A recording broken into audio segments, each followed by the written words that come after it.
12, Zelanco, Sikorski, and Larissa Baumbi. Larissa Baumbi met her older boyfriend Zelanco Sikorski while living at a halfway house in Brisbane, Australia in 2018. The teenager was staying at the home after fleeing a man who'd made her feel threatened. Unfortunately, she walked right back into the danger zone by associating with Sikorski, who was more than twice her age and had an extensive criminal record. Baumbi vanished in June of that year and was reported missing by her family. In the meantime, her friends revealed that Larissa was worried that Sikorski would find out how young she was. She also reportedly mentioned that he carried a gun.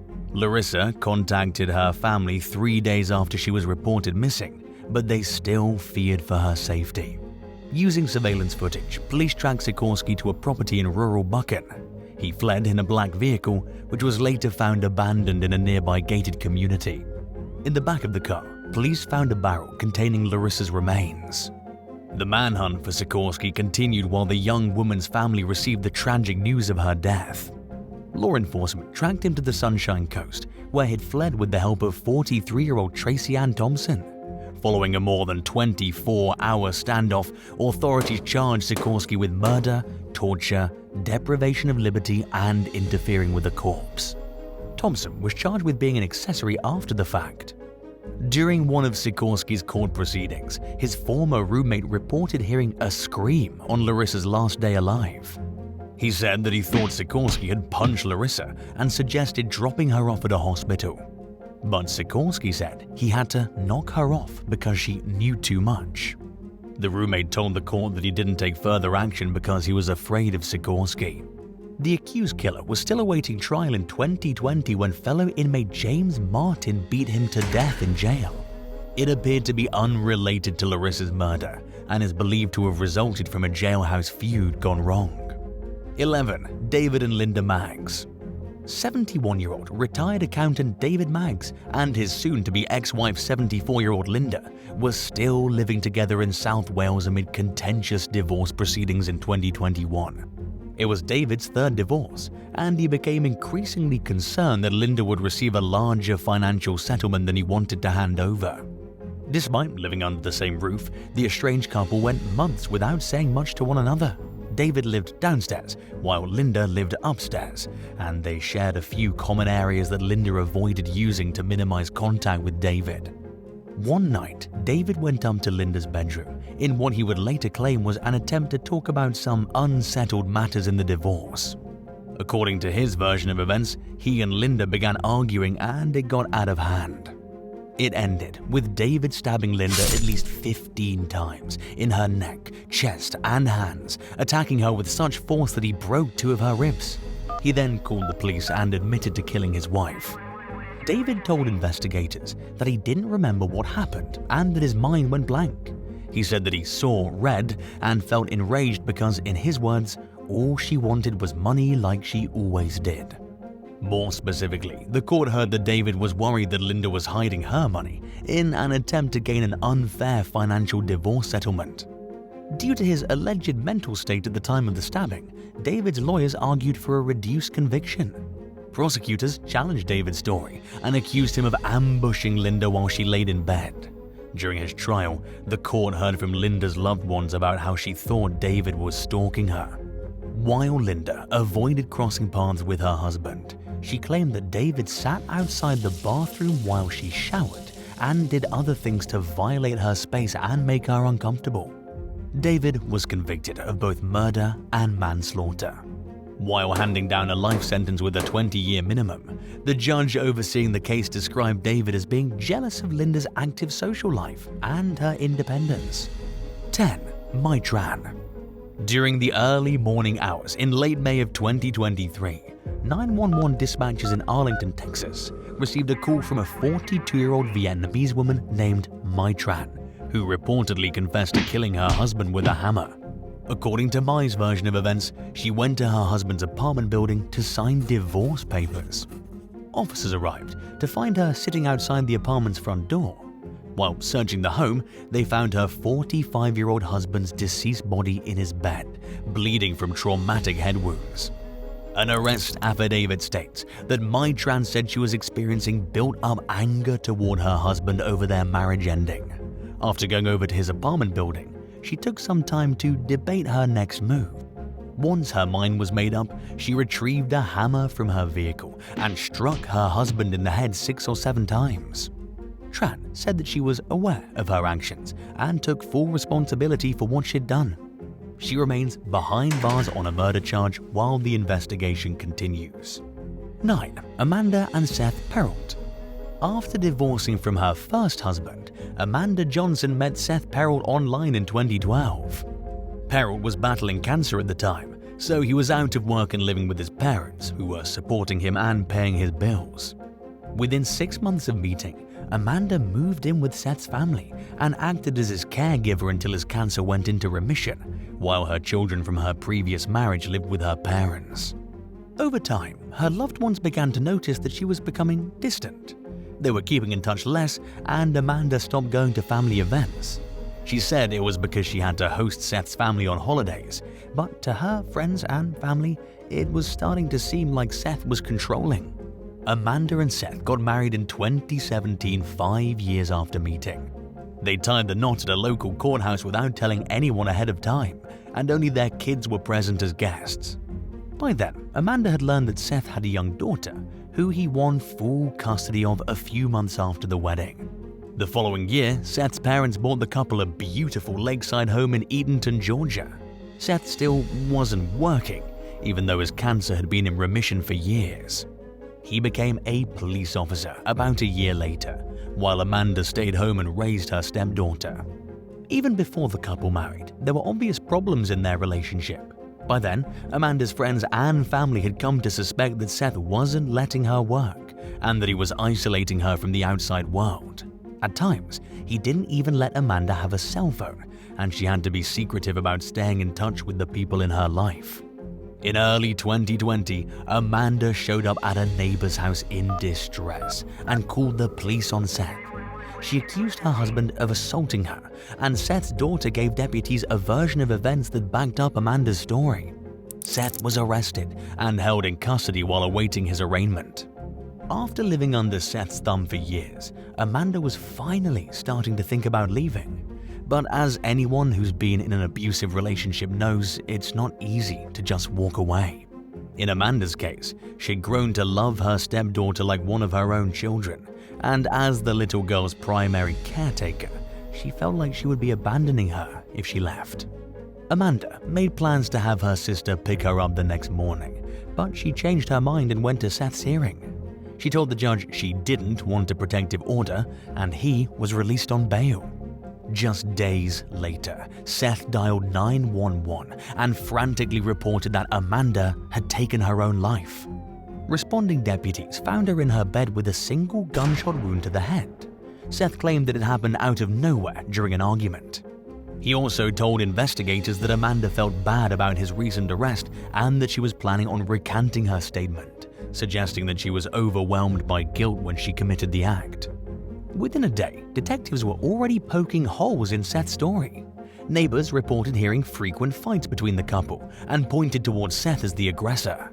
On one occasion, someone saw Seth dragging Amanda by the hair along their driveway. Another neighbor said they would stand outside and listen to the arguments in case they needed to call for help. But because Seth was a cop, it deterred them from taking action. A medical examiner concluded that Seth's claims about Amanda taking her own life were correct, but the prosecutor was unconvinced and decided to move forward with a grand jury hearing.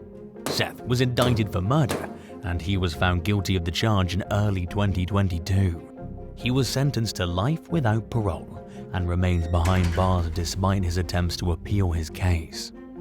8. Incestuous love triangle. For 38-year-old John Thomas McGuire of Owatonna, Minnesota, Valentine's Day 2019 marked the end of his relationship and his life. McGuire's whereabouts and fate remained a mystery until September of that year, when his remains were found in a shallow grave in Sky Gusty, West Virginia. The property where the victim was buried had previously belonged to 55-year-old Larry Paul McClure Sr., the father of McGuire's girlfriend Amanda. Larry McClure was arrested at his home in Pendleton, Kentucky, on suspicion of first-degree murder. 32-year-old Amanda McClure and her sister, 33-year-old Anna Marie Chowdhury, were also charged with murder. Throughout the trio's court proceedings, details of the grisly killing were revealed.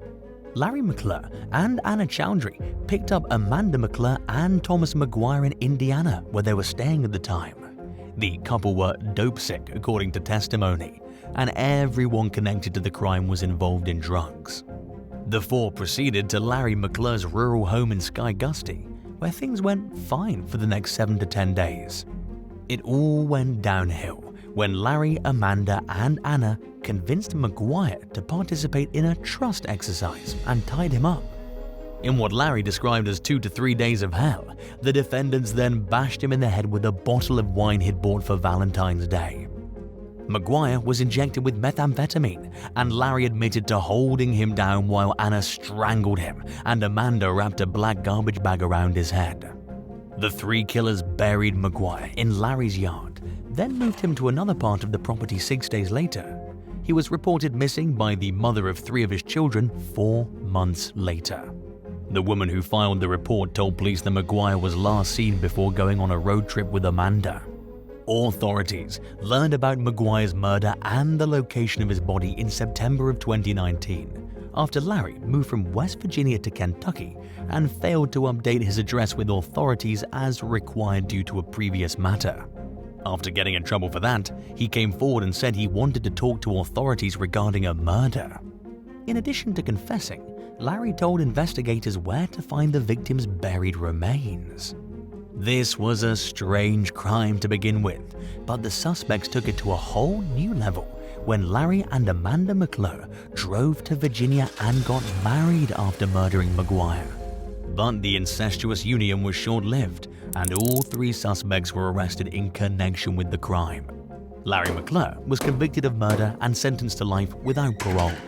Amanda McClure pleaded guilty to second-degree murder and received a 40-year prison sentence. At her sentencing, her foster parents apologized to McGuire's family while explaining how they raised Amanda and how she was estranged from Larry McClure prior to the gruesome murder. They implored the judge to consider Larry's influence over Amanda in deciding her sentence. She nevertheless received the maximum. Anna Chowdhury also pleaded guilty to second-degree murder and received the maximum sentence of 40 years in prison. 7. Lawrence and Lisa Gaudenzi. Single mom Lisa Marto was studying to become a lawyer in Richmond, Virginia, when she met and began dating a tow truck driver named Lawrence Gaudenzi.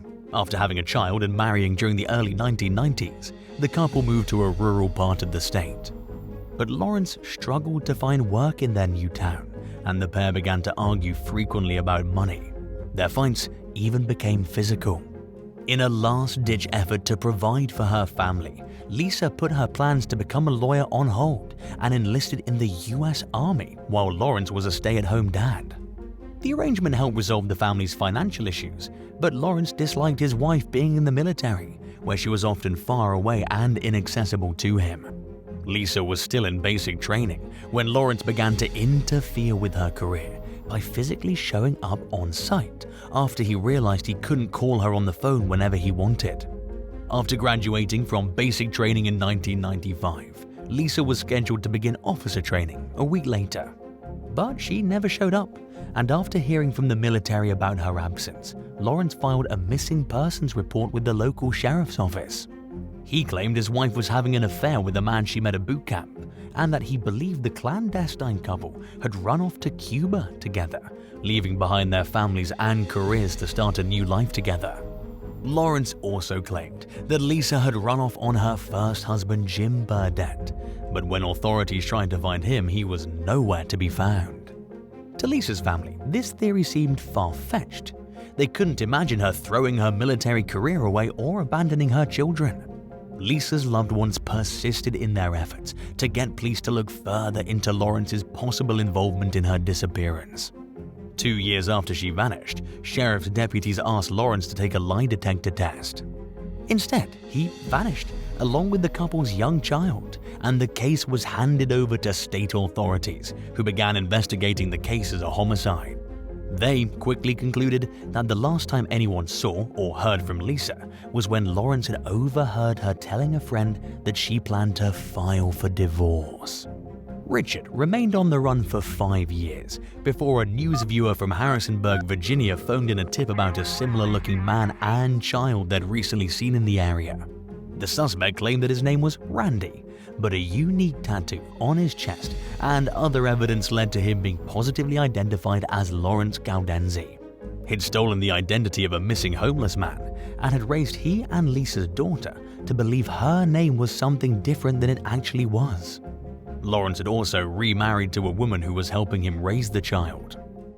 There wasn't enough evidence to charge him with Lisa's murder, especially since her body hadn't been found, but authorities were able to nab him on fraud charges, which he ended up serving time for. In the meantime, authorities tracked down Lisa's missing first husband, Jim Burdett, who was homeless and blind. In his suitcase, they found voice recordings he'd made regarding a run-in with Lawrence around the time of Lisa's disappearance. One of the tapes described how Lawrence had asked Burdett to help him bury a dog. Burdett recalled that Lawrence's behavior seemed unlike that of a grieving husband whose wife had recently gone missing, and he tried to help investigators pinpoint where the man had gone to bury the dog, which they suspected was actually Lisa's corpse. But because Burdett was blind, he was unable to lead them to the site. The smoking gun to the case finally came when a former babysitter came forward and described how Lawrence had ordered her to clean the family's home but to stay out of the bathroom. She said she'd picked the bathroom lock and found the room covered in blood. Even without Lisa's body, prosecutors decided that they finally had enough to move forward with the case. And in 2008, more than 13 years after Lisa vanished, Lawrence was charged with her murder. He decided to cooperate in exchange for a plea deal. He admitted to killing Lisa, wrapping her body in a sleeping bag and putting it in a metal drum, but declined to provide a motive and claimed that he didn't remember where he put her body. He was sentenced to 25 years in prison. 6. Tawny Baird and Victoria Mendoza. After getting in trouble with the police as a rebellious teen in 2020, Tawny Baird of Holiday, Utah was sentenced to 90 days in a behavioral treatment facility for young people. During her time there, she met Victoria Mendoza, and they clicked instantly. Victoria was no stranger to the law, and it wasn't her first experience with juvenile lockup. Friendship between the young women soon grew into a romance. During a visit with her mother, Dana, Tawny came out about her feelings for Victoria and revealed that they were in a relationship. Dana was surprised because her daughter had always dated boys, but she was accepting of Tawny's new relationship and welcoming towards Victoria. After being released from the program, the girls spent nearly every waking moment together. They seemed very happy based on the image they put out on social media, but anyone who spent time with the couple knew that they fought like a cat and dog. Victoria had jealousy issues and was extremely possessive over Tawny, constantly fearing that she would cheat or go back to being straight. Yet it was Victoria who cheated with one of the couple's male friends, which she claimed she did to get back at Tawny for previous alleged cheating. The couple tried to work past their issues, and Tawny's mum even let Victoria move in with the family when she had nowhere else to go. But they continued having problems and their fights became physical. During one disagreement, Victoria punched Tawny in the face and knocked one of her teeth out. As she watched the toxicity unfold, Tawny's mother urged her daughter to spend less time with Victoria. Tensions reached a breaking point in 2014 when the pair argued during an outing with friends in Ogden. Victoria demanded that they leave and the young women hit the road. The argument continued during the drive, and Victoria viciously attacked Tawny, stabbing her 46 times and bringing their dramatic 4-year relationship to an end. She then dialed 911 and confessed to the murder. Victoria initially pleaded not guilty to murder, but she ended up admitting to the charge and was sentenced to 16 years to life in prison. In a brief statement during court, she said that she was pleading guilty because she had no excuse for what she did, that she was a monster, and that she had nothing else to say. Because Victoria Mendoza was young when she killed Tawny Baird, there's a high chance that she'll see freedom again at some point in her lifetime. 5. Gretchen and David Anthony. When the vast majority of the world went into lockdown at the beginning of the COVID-19 pandemic in early 2020, people got used to not seeing their friends and family anymore. But even in the presence of a deadly virus, Gretchen Anthony's loved ones couldn't shake the notion that she had met another horrific fate. The 51-year-old had recently filed for divorce from her husband of 5 years, a handsome fitness trainer named David Anthony. She was living alone in Abacoa, Florida, when COVID-19 gripped the planet while David stayed with his parents. During the early days of the pandemic, David tried convincing Gretchen that the virus symbolized the fulfillment of an end-of-the-world prophecy. He also tried persuading his estranged wife to travel to Costa Rica with him to escape the virus, but she refused. When Gretchen failed to show up for lunch with a friend, her family became concerned for her well-being. They contacted law enforcement, who found the missing woman's home in disarray. There were obvious signs of a struggle, including shards of glass on the bed, a stained towel, and a broken picture frame. During a sweep of the home, a concerned neighbor approached officers and said that they'd recently heard a woman screaming as if she were being attacked. David initially told family members and investigators that Gretchen had contracted COVID-19 and was receiving treatment at a CDC facility in Belglade, Florida, even though there was no CDC facility there. 2 days after Gretchen's family reported her missing, they began receiving text messages from her phone corroborating David's claims. In the meantime, Gretchen's colleagues received an email containing similar information. One of the people who received text messages was Gretchen's daughter from a previous relationship, who was staying with her ex-husband at the time of her disappearance. The messages described how Gretchen allegedly tested positive for the virus and her worsening condition, including being put on a ventilator. The people in Gretchen's life tried to follow up with her, but their phone calls went unanswered, leading them to suspect that she had met with foul play and that someone was using the pandemic as a cover-up for killing her. Their suspicions only increased after Gretchen's car was found abandoned with her purse inside at a medical facility in Jupiter, where staff members said she was never admitted. The first major break in the case came when neighbors turned over photos of a black Nissan pickup truck they'd seen outside Gretchen's house on the same day a community member had overheard a woman screaming. Police quickly determined that the vehicle belonged to David. When they went to his mother's house to apprehend him, she told officers that he'd left and that he said he was driving to Costa Rica. A large-scale manhunt spanning at least 6 states ensued as investigators followed both David and Gretchen's cell phones, which were traveling toward the US-Mexico border. Meanwhile, detectives recovered security footage and Alexa recordings that captured parts of the attack, including Gretchen's screams for help and David staring straight into the camera. 11 days after Gretchen's murder, David was apprehended in Las Cruces, New Mexico. He initially stuck to his claims that Gretchen was still alive. This time, instead of blaming the pandemic, he insisted that Gretchen was on the run from law enforcement due to her involvement in illegal activities. In the meantime, Gretchen's remains were found behind a Walmart store. David eventually took a plea agreement and admitted to second-degree murder and kidnapping. He was sentenced to 38 years in prison. 4. Griselda Casamayor and Trinell Joseph. 26-year-old Griselda Casamayor and 27-year-old Trinell Joseph met at a nightclub in Orlando in August 2006. Joseph, a single father of 2, lived 4 hours away in Homestead, Florida, but he was smitten with Griselda. The two began a long-distance relationship and at first things seemed great. But that all changed when Griselda became pregnant and miscarried. Joseph wasn't supportive while she grieved the loss of her unborn child, and he became increasingly distant after that. After discovering that he was married, Griselda abruptly ended the relationship and moved on with her life. Joseph became obsessed with Griselda.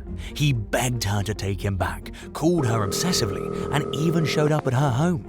His behavior alarmed Griselda's loved ones, but she reassured them that she had the situation under control.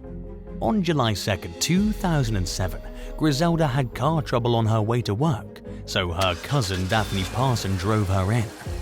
Daphne joined Griselda and her co-worker Daniel Rivera for lunch. Later that day, Griselda and Daniel were found with fatal gunshot wounds at the family health clinic where they worked. Investigators eventually found little to go on in their attempts to identify a suspect, but Griselda's mother soon came to them with a note she'd found in her daughter's bedroom, stating that if anything happened to her, Lionel Joseph was responsible.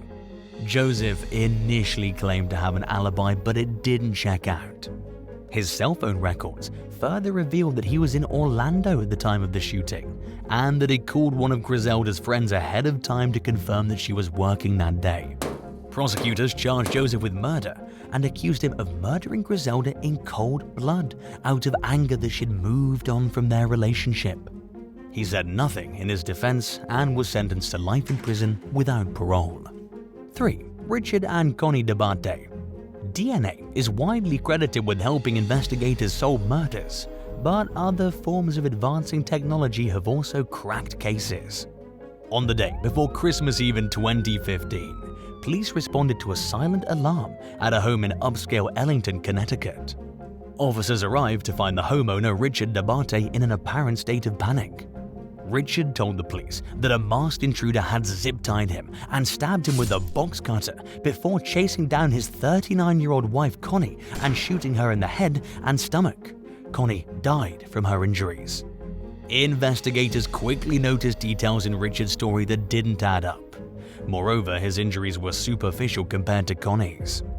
And instead of following a path in the alleged shooter's direction, a police K9 tracked a scent to Richard as he got into an ambulance to receive treatment for his injuries. The investigation carried on for more than 16 months before there was finally enough evidence to charge Richard with Connie's murder. He pleaded not guilty and posted a $1 million bond while awaiting trial. In a charging affidavit, prosecutors revealed that Richard had a secret girlfriend who was pregnant at the time of Connie's murder. According to court documents, Richard sent the girlfriend messages promising to divorce Connie in the days leading up to her death. The prosecution also cited data from Connie's Fitbit, which contradicted Richard's claims about her movements on the day of the crime. In court, the district attorney accused Richard of murdering Connie to get out from under the possible financial repercussions of a divorce. In other words, he didn't want to pay alimony, so he decided to eliminate Connie from the picture altogether. Richard maintained his innocence throughout the case, but was convicted on all counts, including murder, tampering with evidence, and making a false statement to authorities. He was sentenced to 65 years in prison, but his lawyer has made it abundantly clear that he plans to appeal his case. 2. Jennifer Lohman and Michael Blagg. From the outside looking in, the relationship between devout Christians Jennifer and Michael Blagg seemed picture perfect, almost too perfect, perhaps. The two met in San Diego in 1987 and married 4 years later. They moved a lot over the next 9 years, ultimately ending up in Colorado. But that idyllic image was shattered in 2001 when Jennifer and the couple's young daughter vanished from their home. The only sign of what may have happened was a large bloodstain on the master bed. Michael Blagg told police that he came home from work to find the pair missing. He went on the news and begged the public to come forward with information that could help crack the case. In the meantime, investigators discovered that the Blaggs' marriage was nowhere near as perfect as it seemed. In fact, Jennifer was allegedly planning on leaving Michael, who had an apparent addiction to pornography and was into things that were considered immoral according to their Christian values. Friends told law enforcement that Michael seemed overly dedicated to his time with Jennifer, to a point that superseded that of a devoted family man and crossed into the realm of a paranoid and controlling partner who wanted to isolate his wife. Even the couple's neighbors would later testify that the Blaggs kept their home closed up to the point where people thought they'd moved out. 7 months after Jennifer's disappearance, her body was found in a local landfill among garbage from Michael's employer. Their daughter was never found. Michael insisted he had nothing to do with Jennifer's death and that their marriage was rock solid, but authorities didn't buy his claims of innocence and charged him with murder. Prosecutors argued that Michael shot Jennifer in the head, scattered her belongings throughout the couple's bedroom to make it look like a robbery gone wrong had occurred, and then discarded his wife's body into a trash receptacle that belonged to his workplace. His mother-in-law testified that Michael had always kept a 9mm handgun in a bedroom drawer, yet it was conspicuously absent when investigators combed the scene for evidence. Authorities accused the defendant of using the gun as the murder weapon and disposing of it. In the words of prosecutor Frank Daniels, Michael Blagg was a narcissistic pig who saw his wife as a problem to eliminate. Once Jennifer was out of the picture, Daniels' alleged problem was solved. A jury convicted Michael of first-degree murder in 2004. In addition to any physical evidence connected to the case, they told the court that Jennifer's diary helped convince them that Michael was guilty of killing her. She kept track not only of her day-to-day activities, but of her disagreements with Michael and the problems in their marriage. Michael was sentenced to life in prison without the possibility of parole, but he won a retrial in 2018, which, to the dismay of Jennifer's loved ones and everyone who thought he was guilty, meant that he had a shot at winning his freedom back. Thankfully, he was convicted again and his life sentence was reimposed. He has since continued to challenge his case, but so far the ruling's been upheld. And now for number 1. But if you want to hear more bizarre and crazy stories, stay tuned after the video for some more content.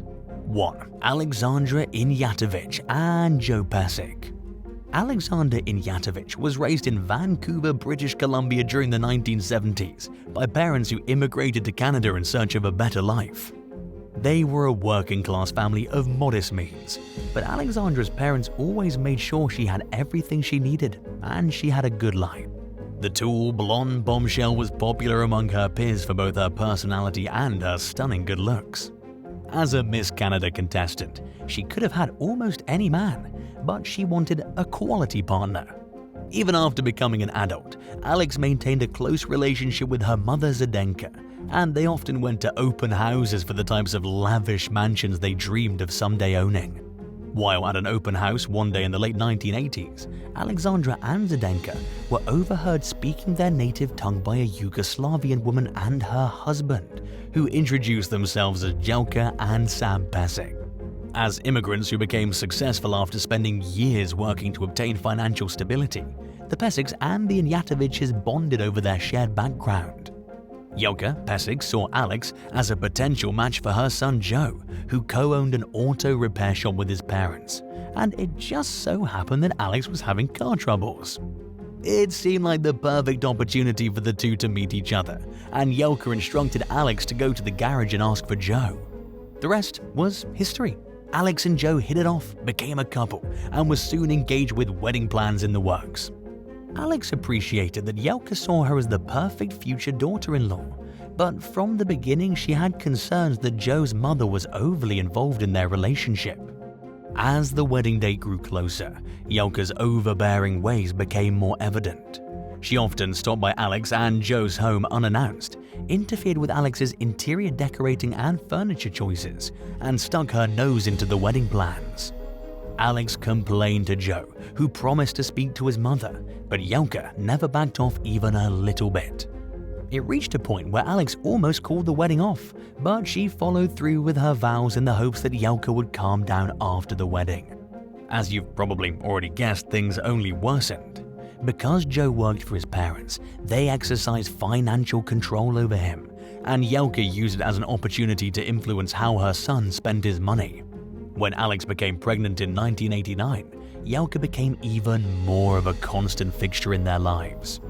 And when she directly disrespected Alex's parenting wishes, and Joe refused to stand up to his parents, Alex decided she'd finally had enough.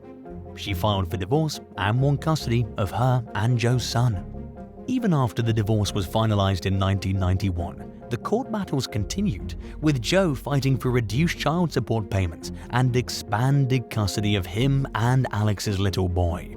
Meanwhile, Alex endured a chilling harassment campaign at the hands of an anonymous source. In addition to sending her ominous messages in the mail, someone set her yard on fire, harassed her and her family over the phone, and made it clear they were following her every move. In one instance, a car followed Alex to her mother's house and parked behind her. A man got out of the vehicle with a revolver in his hand, but tripped and fell, giving Alex time to run to safety. By the time police arrived, the suspect had fled the scene. Alex was convinced that Joe Pesek was behind the harassment and stalking, but she couldn't prove it, so there was little that the police could do to ensure her safety. Just days later, in early August of 1992, Alex was shot in the head while getting into her car outside her workplace. She was rushed to the hospital, where she succumbed to her injuries despite doctors' best efforts to save her. Alex's friends and families immediately implicated her former in-laws as the prime suspects in her murder. There were also numerous eyewitnesses to the shooting, which helped investigators narrow their sights on 3 suspects: Milan Nenadic, Lawrence Delorme, and David Segoviano, who they believed the Peseks had hired to murder Alex. After conducting surveillance on the suspects and gathering more evidence, including the murder weapon, which was found at the Peseks' home, authorities charged Joe and the 3 men with Alex's murder. All 4 suspects were convicted of first-degree murder and sentenced to life in prison with a minimum of 25 years. Joe and his father Sam were cleared of any wrongdoing in the case, although many suspected that at the very least they knew more about the crime than they claimed. Zdenka Inyatovic raised her grandson and claimed that Joe never sought custody or contact with the boy after Alexandra's murder. 11. James Craig. In early 2023, 43-year-old mother of 6 Angela Craig began suffering from unexplainable headaches and dizziness. She sought medical help twice, but she was left without answers both times as her mysterious sickness continued. And while relatives hoped it was just a sinus infection, they knew it was more serious when Angela's condition began to rapidly worsen about 2 weeks after the first onset of symptoms. Her husband, a well-respected 45-year-old dentist named James Craig, met her at a hospital near their home in Aurora, Colorado, where she had a seizure and was put on life support. Unfortunately, the bizarre illness she suffered from took her life. James Craig was conspicuously absent from the hospital while Angela fought for her life, according to her family, who became suspicious amid the dentist's apparent lack of concern for his wife's well-being. In the meantime, one of Craig's employees informed a hospital nurse that a canister of potassium cyanide had been delivered to the office earlier that week. The nurse then called the police and an investigation ensued. Craig allegedly tried to claim that he ordered the cyanide for Angela because she wanted to take her own life but couldn't get the chemical on her own. Her sister painted a much different picture though. And according to court documents, Angela's sister accused Craig of having multiple affairs. She also suspected Craig of trying to poison Angela on at least one occasion 5 years earlier and described him as a pornography addict. The sister said that Angela had considered leaving Craig multiple times, but he repeatedly talked her into staying in the relationship. Detectives uncovered ample evidence that Craig was cheating on his wife at the time of her death. Based on emails and other records, his mistress came to visit him during Angela's 2 prior hospital visits, indicating that Craig may have poisoned Angela twice in the weeks leading up to her death. The mistress was also in town when Angela died, which explains Craig's absence from the hospital. Authorities charged Craig with first-degree murder, believing that he put the cyanide in his wife's protein shakes. In addition to his affair, other secrets have emerged. The dentist is allegedly in $2 million worth of debt, including hundreds of thousands that were lost to bad cryptocurrency investments, gambling, and a Ponzi scheme. His dental practice was hemorrhaging money as he continued paying for his mistress to fly to the area for visits. And he also had multiple ongoing bankruptcy cases and had taken out several large insurance policies on Angela's life. In the end, Craig pleaded not guilty and was banned from contacting 3 of his children. He's currently being held without bond, and if convicted, he faces life in prison without parole. 10. Seth Lockhart. A video that was captured at a dental practice in Anchorage, Alaska in 2016 showed dentist Seth Lockhart floating into a room on a hoverboard and pulling a sedated patient's tooth. He rolled away as he removed his gloves and mask, flashing a smile for the camera. The patient, Veronica Wilhelm, was unconscious at the time of the procedure. She had no idea that she was being filmed or that Lockhart was on a hoverboard, and she was less than happy when she found out. She was one of several patients who reported Lockhart for suspected malpractice, including another patient whose teeth were removed without their consent. Someone else who trusted Lockhart as a professional dentist was repeatedly forced to return to the office for aftercare. And one man even claimed he was given such poorly fitted dentures that he struggled to eat, talk, and breathe. A lengthy federal investigation also uncovered shocking evidence of Lockhart fraudulently billing the taxpayer-funded need-based health insurance program known as Medicaid for needless procedures, including unnecessarily sedating patients. Employees would later testify in court that the dentist pushed for patients on Medicaid to be sedated, while he opted for a local anesthesia for patients with private insurance. Yet, according to Alaska state law, dentists are only allowed to sedate Medicaid patients who are uncontrollable or severely anxious, or those who are undergoing emergency surgery. To make matters worse, sedated patients were left unattended and experienced breathing and respiratory complications as a result. Some of them nearly died due to the dentist's shoddy work. In some cases, patients awoke to discover that Lockhart had removed the wrong teeth or had done other things that deviated from their agreed-upon treatment plan. Altogether, Lockhart was accused of stealing $250,000 from his partners and fraudulently billing Medicaid to the tune of $1.8 billion. He opted for a bench trial, which meant that the judge decided his fate rather than a jury, and was convicted of 46 counts of felony medical assistance fraud, felony scheme to defraud, and misdemeanor counts of illegal dentistry practice and reckless endangerment. His practice was also found guilty of 40 other counts related to the case. Lockhart was sentenced to 20 years in federal prison with 8 years suspended, which means he'll spend 12 years behind bars. In a statement, he apologized for his actions and said that he hopes to someday practice dentistry again. 9. Eddie Orobitka.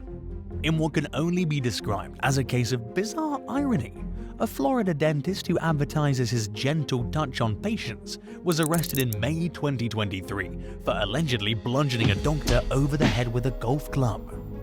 52-year-old Dr. Eddie Orobitka was accused of losing his temper at a couple for walking on the golf cart path at a country club in Lake County, where he was golfing with his son.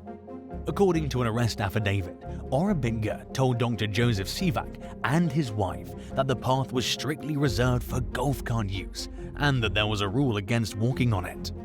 The two men began to argue, and it became so heated that Sivak's wife dialed 911. In the background, Sivak could be heard telling Orobitka that he lived in the community and knew the rules. Orobitka was accused of escalating the verbal spat into a physical attack by swinging his golf club at Sivak's legs and then at his face. The arrest affidavit stated that Sivak tried to defend himself with a water bottle as Orobitka struck him in the side and back of the head. During the 911 call, Sivak's wife became hysterical, yelling that the men just wouldn't stop and that they were beating each other with golf clubs. Sheriff's deputies arrived to find Sivak covered in blood. His earlobe was ripped and needed stitches, and a visit to the hospital revealed that he had broken ribs and a fractured cheekbone. In an interview with Fox 35 after the ordeal, Sivak said that Orobitka rushed up behind him and his wife, screaming and swearing while the couple took their daily walk together. They were briefly passing through the golf cart path when Orobitka confronted them. Sivak said he fell unconscious after being struck with the dentist's golf club, and that it scared him to think about how he could have died.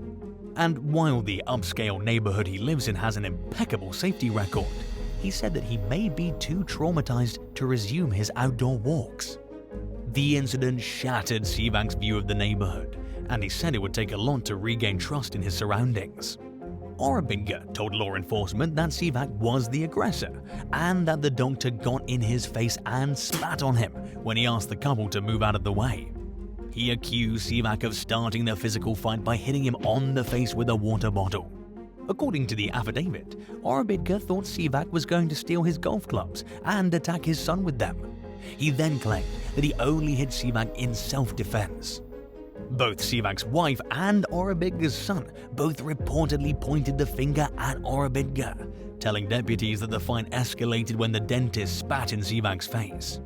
In footage of the arrest, Orobitka seems surprised that he was in trouble, but in the end, he was charged with felony aggravated battery and was released on a $5,000 bond pending the outcome of the case.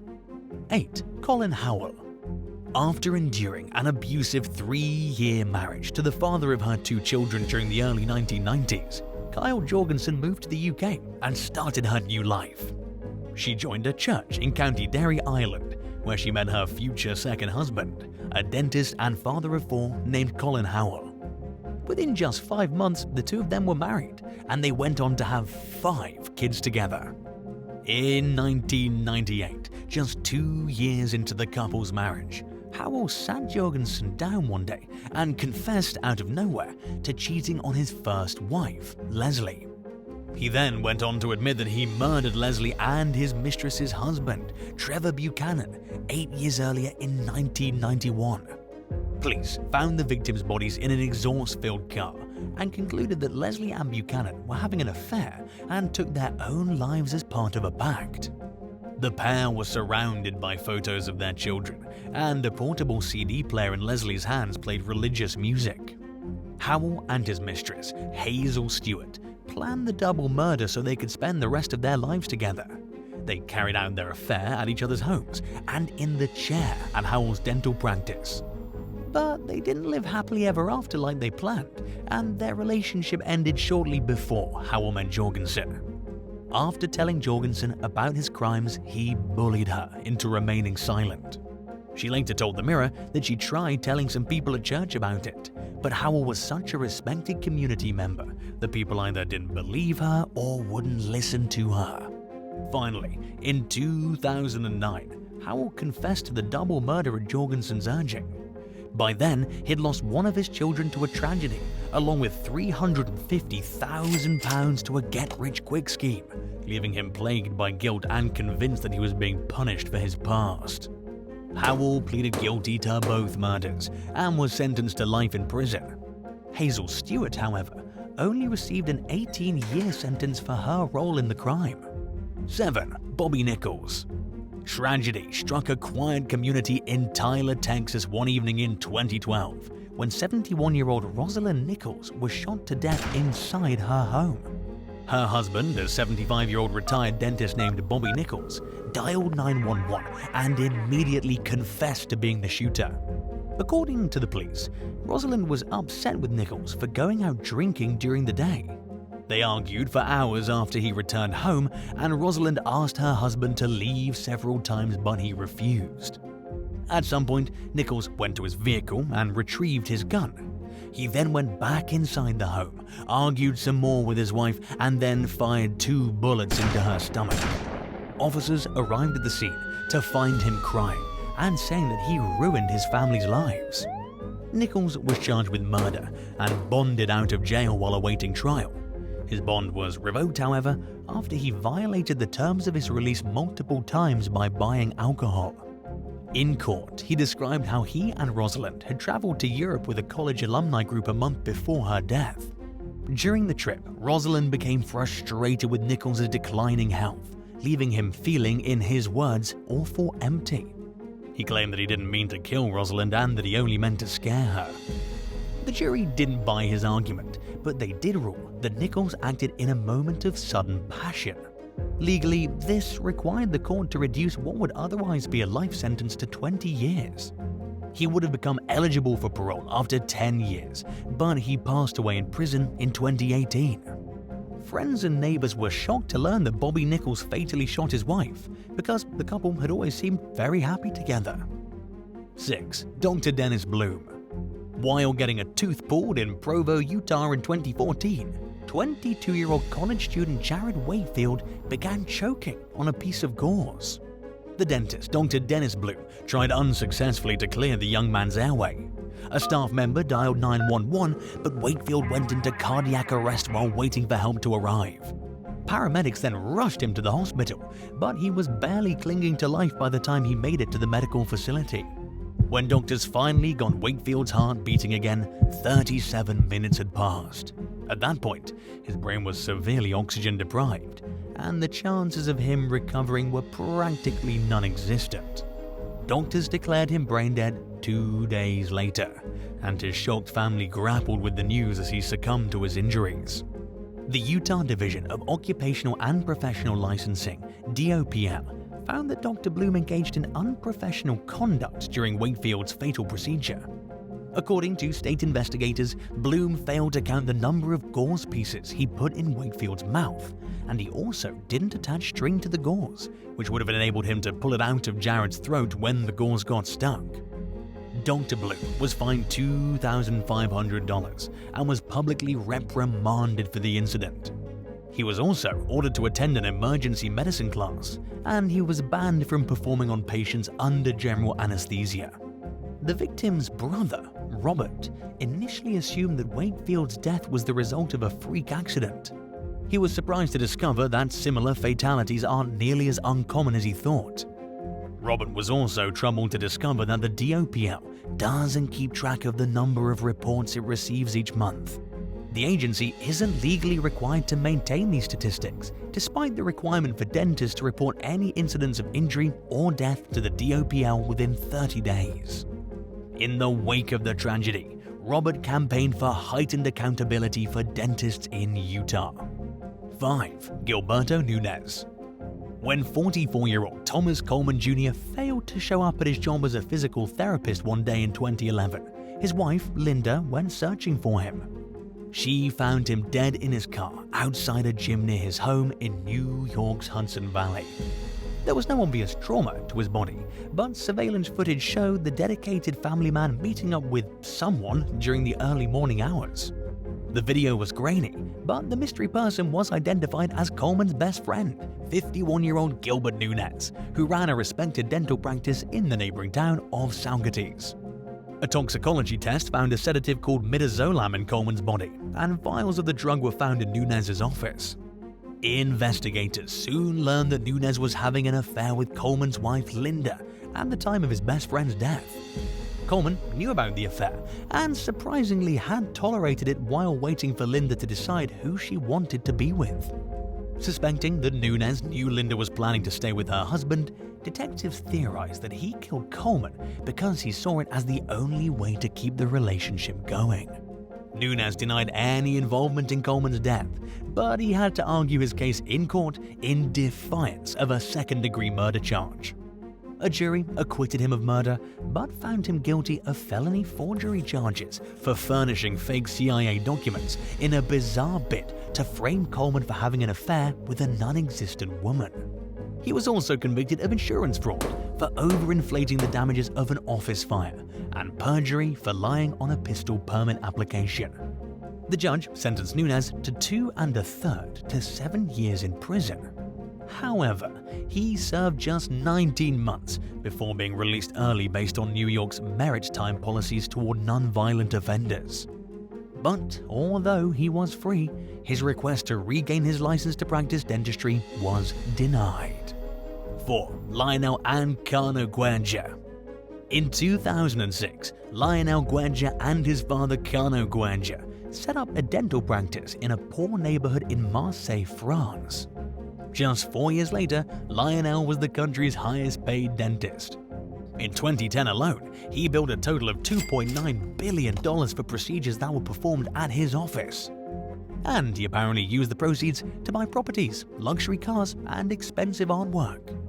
Suspecting that the father and son dentist duo didn't become so profitable based on hard work alone, authorities launched an investigation into their business.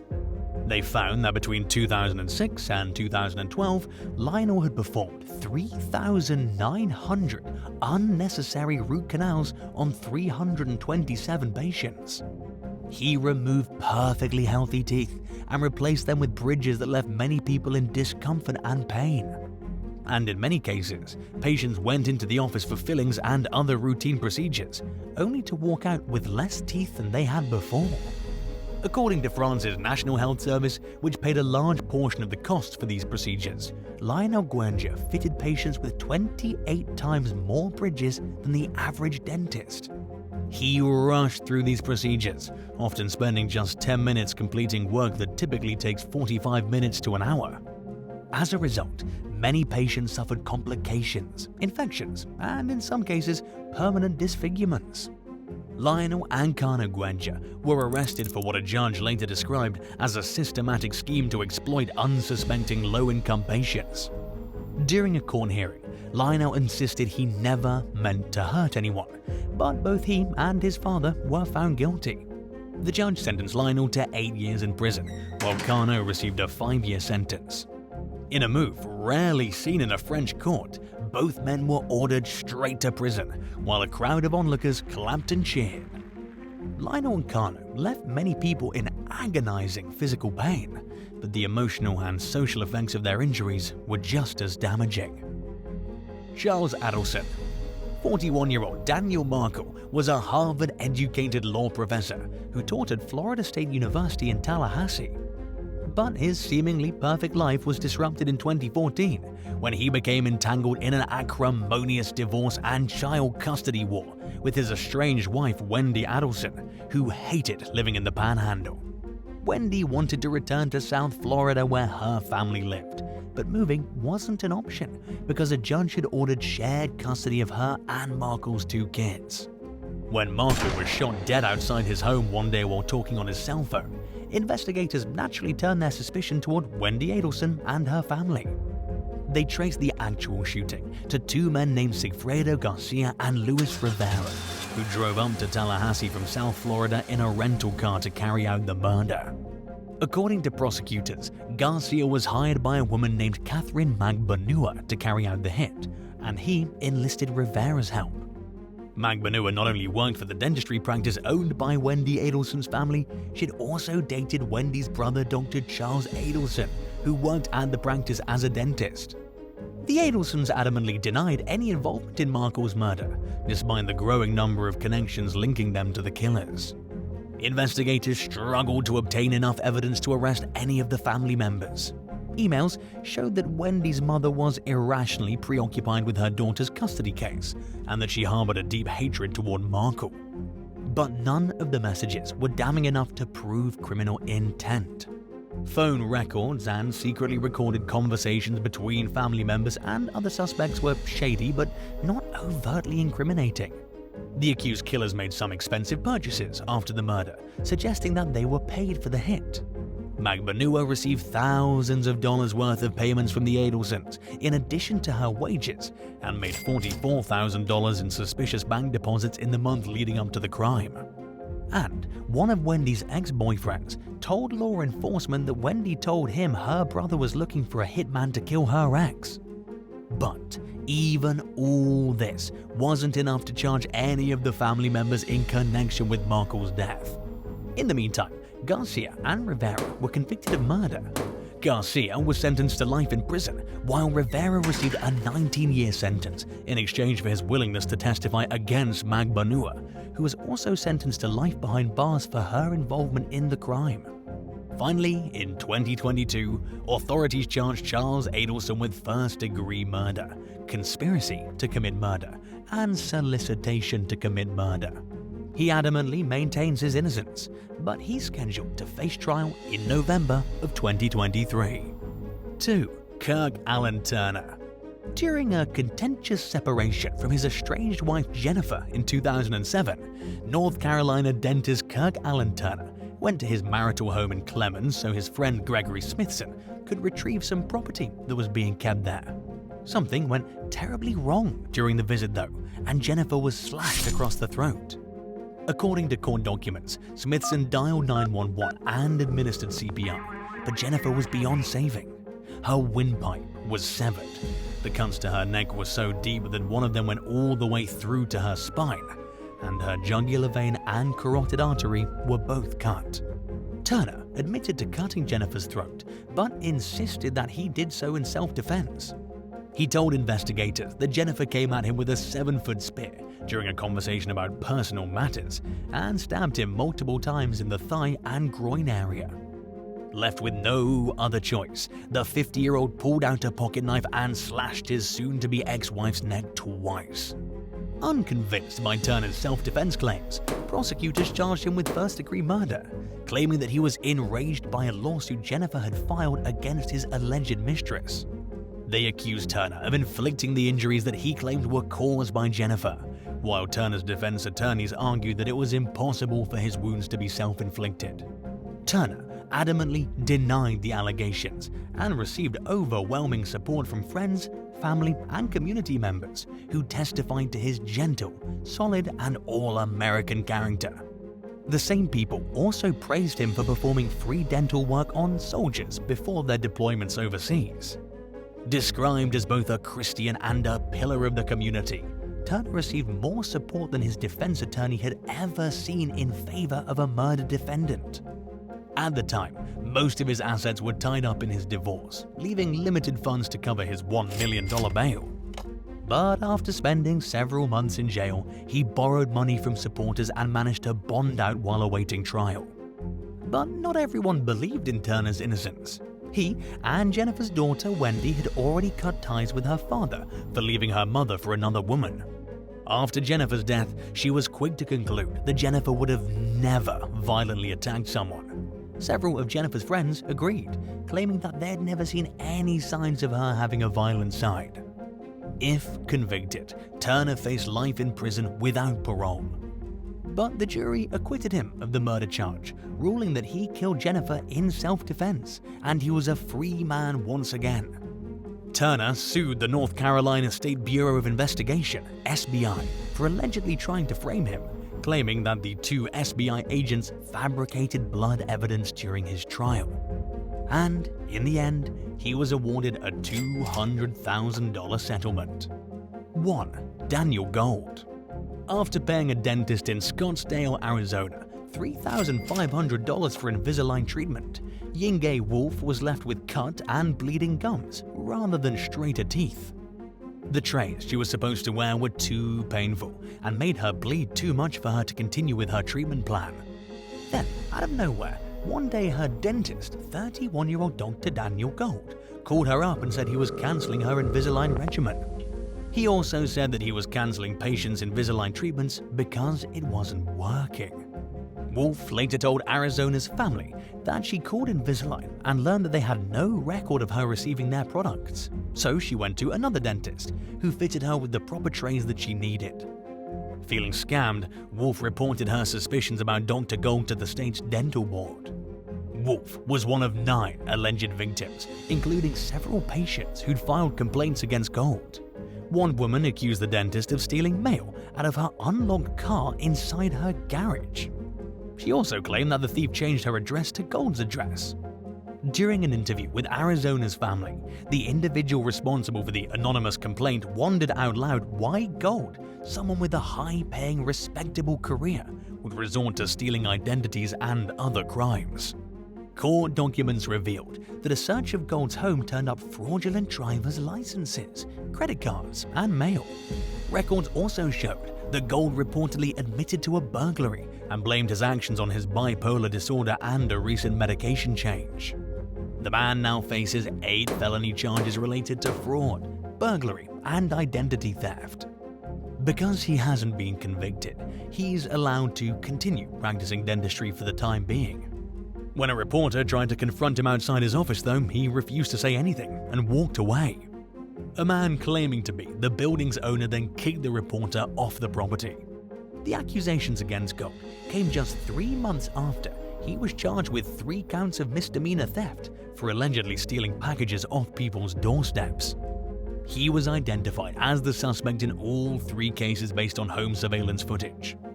But because the charges were misdemeanors, Gold wasn't required to report the allegations to the state's dental board.